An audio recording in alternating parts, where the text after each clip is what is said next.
Hello everybody and welcome to another video. So in this video I'll be showing you guys a guide to calligraphy. Now this guide will probably not be like life-changing or like really awesome or something, but I've been doing calligraphy for 3 years, so hopefully I picked up some tips and tricks, and in this video I'm here to share these tricks with you. So let's just get on into this video.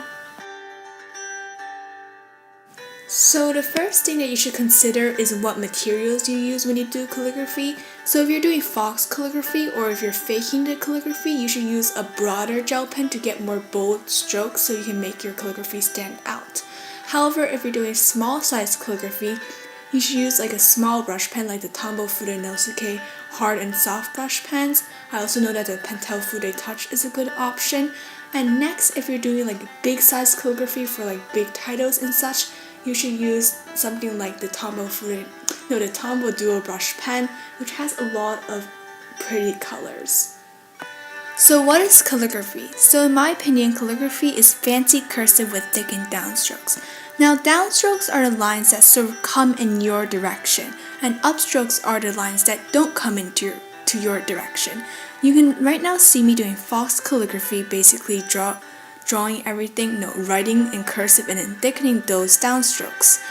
And this is sort of trying to emulate the calligraphy with the brush pens, which is what I'm showing you guys right now. So the next thing we're going to talk about is more fox calligraphy, except we're going to go through touch-ups. Now these are more about your down and up strokes. So right now you can see two examples. So the one on the left looks a little bit more messy than the one on the right, which looks cleaner. And the reason for this is basically there's an extension of those downstrokes that we just talked about earlier. So when you extend these downstrokes a little bit too much, it looks like you're trying to thicken the upstroke as well, which is not what you want it to look like because calligraphy is thickening those downstrokes. And when you do these thickenings in fox calligraphy, you want to make sure that those extensions are clean and they don't extend too much, but you don't want to cut up abruptly either. So the next thing we're going to quickly talk about is how to make your fox calligraphy more fancy and by pipping it up.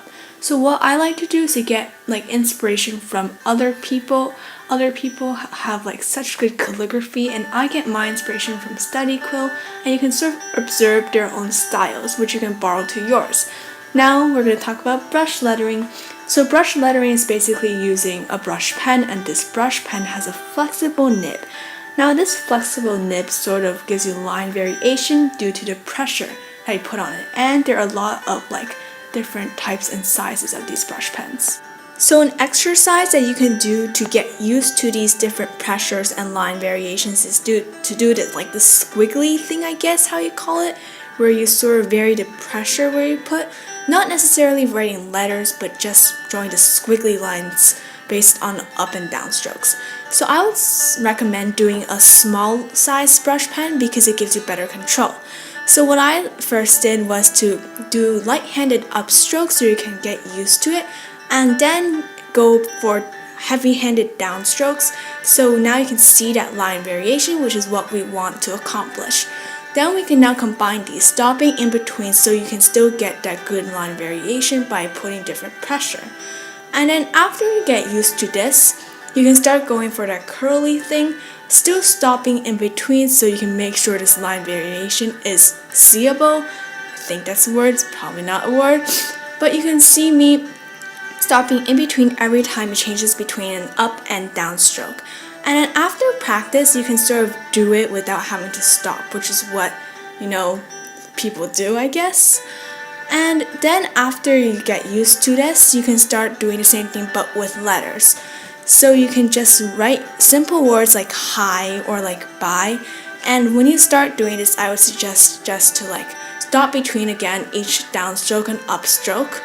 And then after a while, you can sort of connect it and do it without having to stop.